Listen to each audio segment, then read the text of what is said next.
Hey everybody, thanks for tuning back into OTRAM's YouTube channel, your source for Land Cruiser repair and maintenance videos. Today we're going to do part 2 of our 1FZ timing chain replacement series. So I've already gone through with a carbide scraper and scraped all the sealer off of all the gasket surfaces and cleaned everything up, sprayed it down with brake clean, and then wiped it down with a rag with brake clean. You want to make sure these surfaces are absolutely clean before you glue the timing cover back on. Otherwise, the sealer won't stick right and you've got the chance for a leak. So now that everything's clean, we can start reassembling. And we can start with our oil pump drive gear. And you'll notice there's a raised lip on one side and a chamfer on the other. The chamfer faces in towards the crank. It just wiggles on there. Well, if you get it on there straight, it just wiggles on there. There you go. And you'll notice this spins. It's not keyed onto the crank. That's why torquing the crank bolt to the 306 foot-pounds is so important.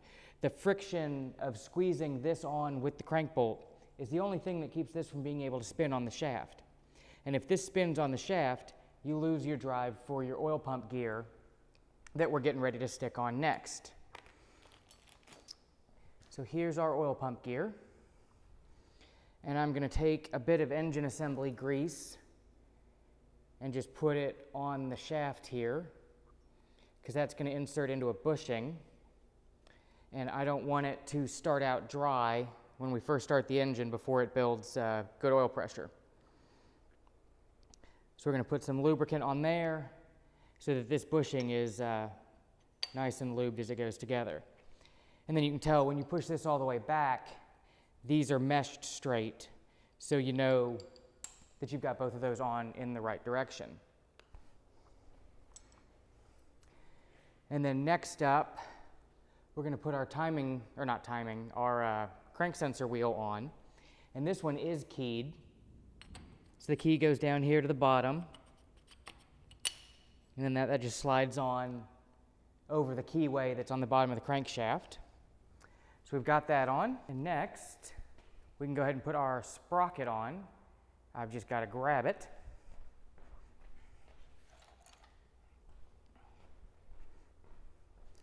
So we can put our lower sprocket on, again keyed on the bottom. And there's a timing mark, I don't know if you guys can see that, right below that sprocket. So that's telling you which way goes out, because you got to be able to see the timing mark when you get all this put together. So we'll slide that on there, make sure it's good and lined up in the keyway. It's all happy. So we're good to go there. Now we can start putting our guides in.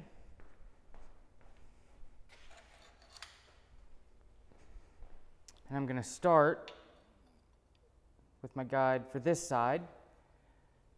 And I'm going to grab my bolts, which I must have just kicked one of them.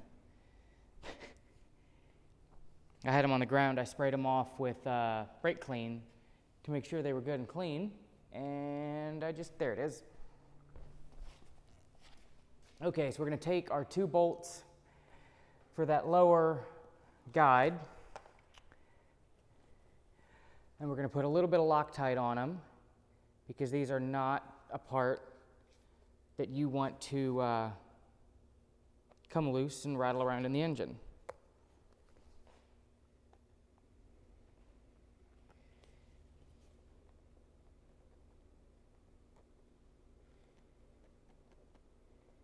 There we go.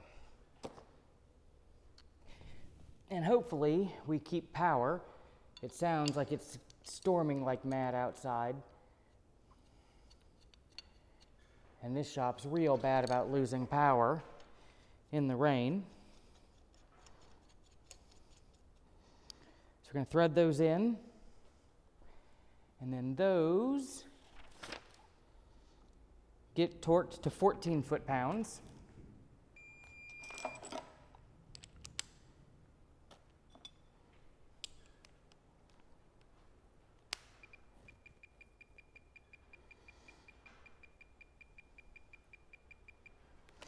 So 14 foot-pounds on these two.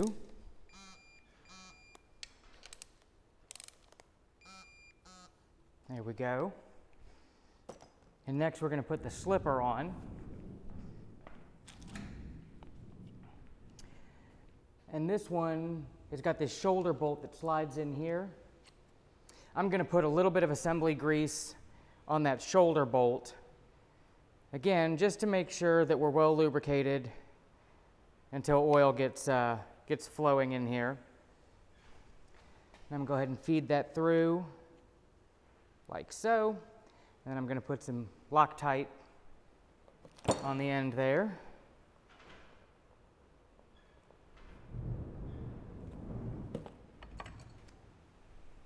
And I'm going to use a 10mm hex key to get that guy started.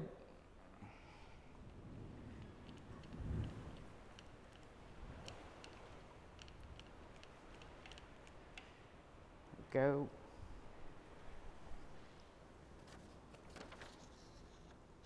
And we're going to torque that one to 51 foot-pounds.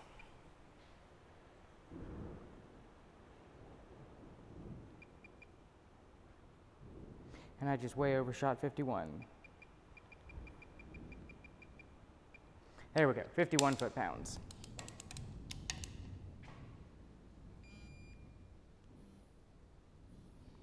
And once that's tight, you want to make sure this still spins or moves freely, because once everything's on, the tensioner is going to push against this, and that's what's going to tension your chain.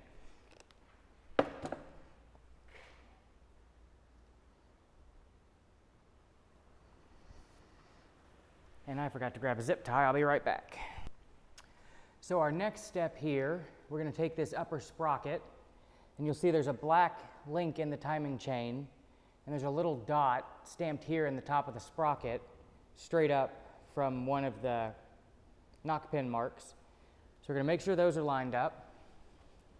And then we're going to fish this down, and we're going to line the other black mark up with that mark that's on the bottom of the crank sprocket, which is also lined up with the, oh, I'm going brain dead today. It's also lined up with the keyway. So once that is on there, we're going to wrap a zip tie around here.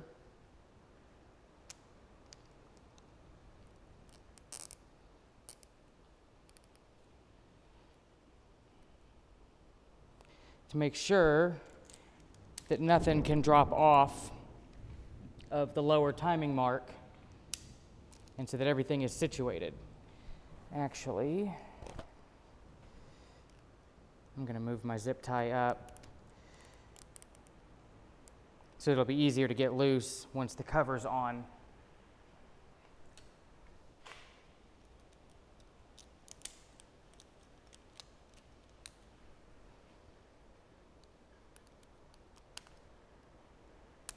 Here we go, we'll take that one off. So now, we're just about ready to put the covers back on.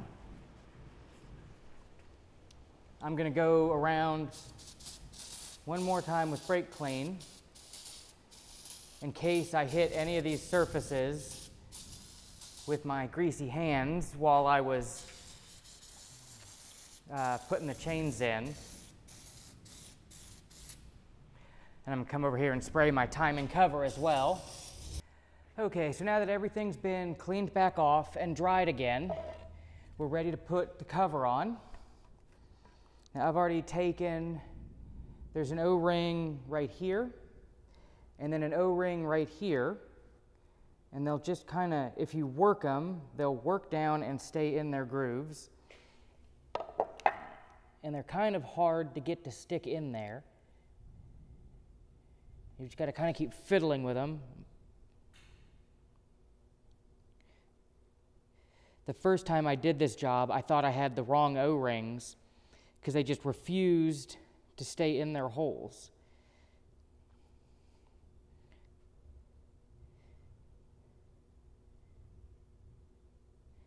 But you want to make sure that they're in their holes well. because you don't want them to pop out. And this little one is fighting me. There's a little bit of sealer still in the corner of the groove that's trying to pop the O-ring out. So let me clean that out.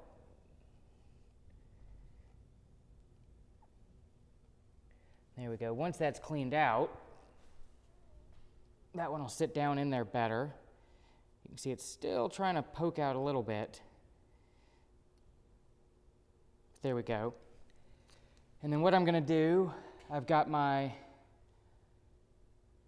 Toyota sealer, and I'm going to run that in all of these grooves, about 1/8 of an inch wide.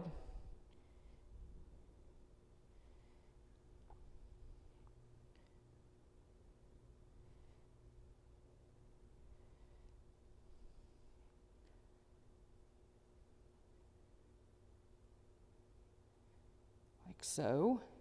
And there's that double groove right here. I'm coming down to do the other side.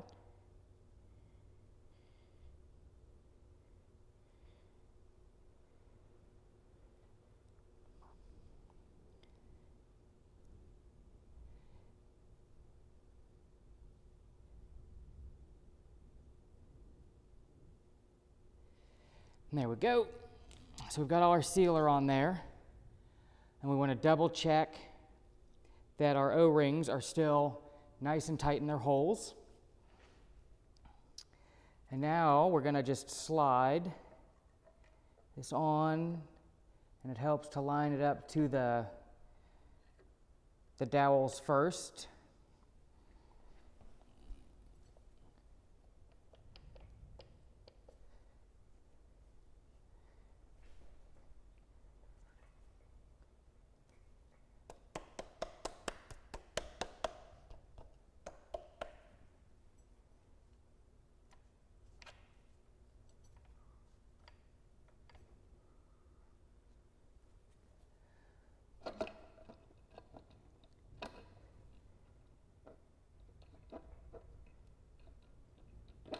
There we go. I was sticking where the shaft comes into the oil pump drive. I was sticking there. And I'm just going to give it one last peek to make sure my O-rings didn't move before I send this all the way home. And we're good. I'm going to squish that back. And now I can start putting my bolts in.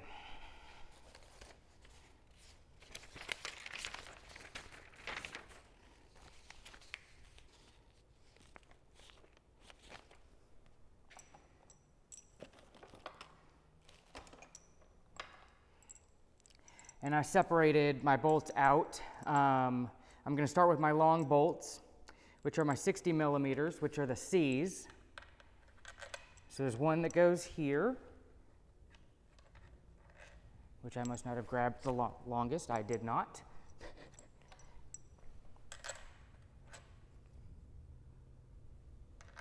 There we go. We got a 60 there, which is a C. And then the rest of these are B's, which are 50 millimeter.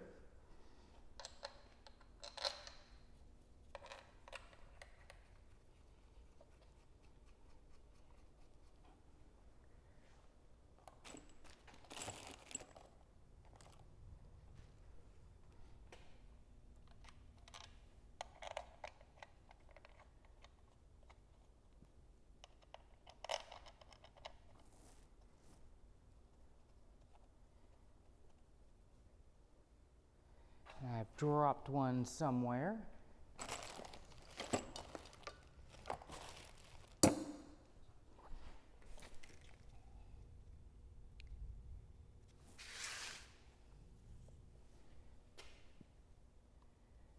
Well, I've dropped one somewhere, so for now, I'm going to just snug them up like this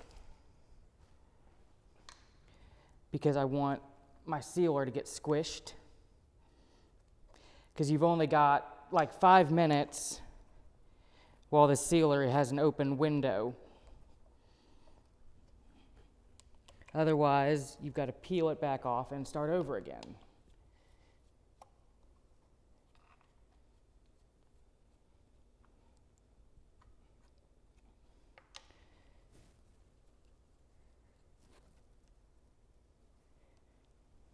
And we don't want to do that. And these all get torqued to 15.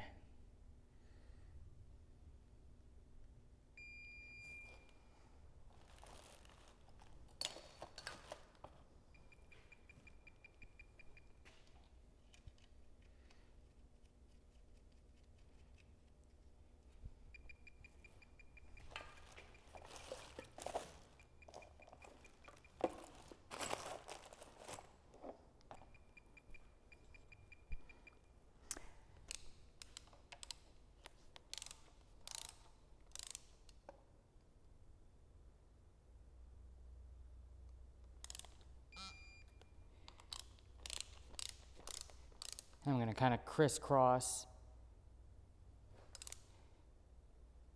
just to make sure that goes on evenly.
And I'm just double checking them all.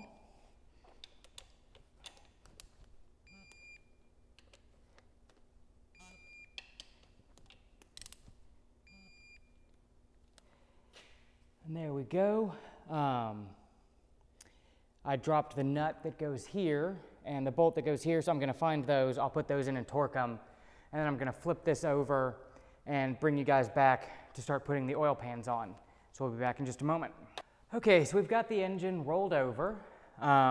One thing I didn't show or mention, I ended up taking the rear arch pan, or the arch retainer, the thing that holds the rear main seal. I took that off, cleaned it up, changed the rear main seal, and reinstalled it. I didn't film it because the engine stands in the way of actually being able to see me do anything, but I did change rear main seal and the arch seal while I was back here. So I've gone through, I've re-cleaned all of this surface, and I've cleaned where our gasket material popped out when we squeezed the timing cover on. I've cleaned that out. And I've also gone ahead and put the new rectangle O-ring right here that seals the oil pickup. Now, normally in this step, you would pour some motor oil in this hole to pre-lube the oil pump. I'm not going to do that because I've only got the pump cover on here loosely and there's no O-ring on it, and if I pour oil in there, it's all going to come out the front. So I'm going to leave that alone. I've already cleaned off my upper oil pan, so I'm going to go ahead and put gasket maker on it, and then I'll show you what that looks like, and we'll put the oil pan on. Okay, so we've got all our sealer run around the pan, and you want to pay real close attention to the factory service manual when you're putting the sealer on, because there's a couple of spots where it runs outside of the bolt holes. Like most of the time it jogs to the inside of the bolt hole, but there's a couple of spots where it goes to the outside. So you just want to be aware of that and make sure you're getting the sealer all in the right spots. I'm going to tap that down. Make sure we're sitting good before I start jamming bolts into it. There we go. And I'm just going to work my way around and put all the bolts in, and then I'll bring you back when it's time to torque everything. Okay, so now we're going to go around and torque all the 12mm headed bolts, which those are the front ones. And those guys all get 14 foot-pounds.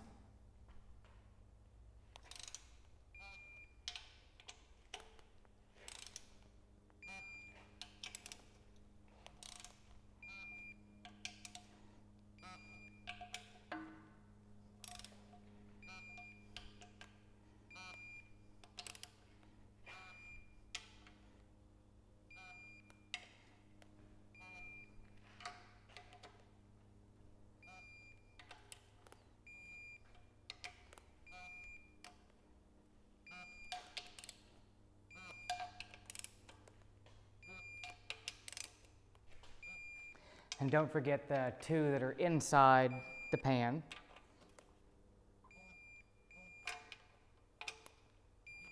And I'm going to go around again just to make sure they're all good.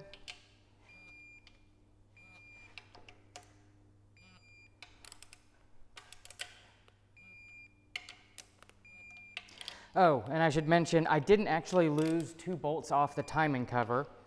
I wasn't thinking. Crash took the alternator and everything off. 1 bolt and 1 nut that I was missing go to the alternator bracket. And I just wasn't thinking about the fact that those were already off. So then the 14mm headed bolts go to 32 foot-pounds. Let me pull you forwards a little bit.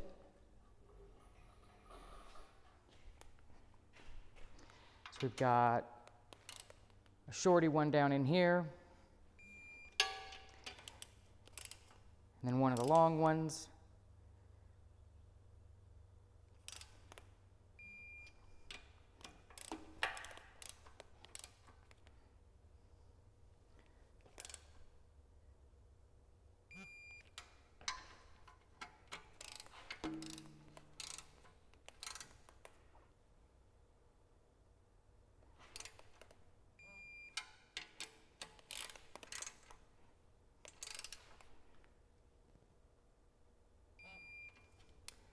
And then one more here.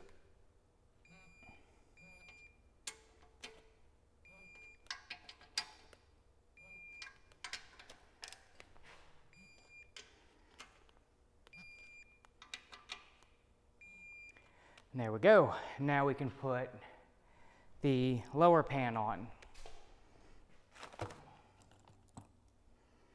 So again, I'm going to goop that off camera, and I'll bring you back. So we've got all our sealer on the pan. Now we can just stick it, and we're going to set it over the 2 studs that stick up so that as we drop it down, we don't smear all the sealer. And I'm going to put all the bolts in this, and I'll bring you back for the torque. Okay, so I've got all the lower oil pan bolts started, and these are very tiny. So they only get torqued to 78 inch-pounds. That's, again, inch-pounds, 78, which is barely anything at all.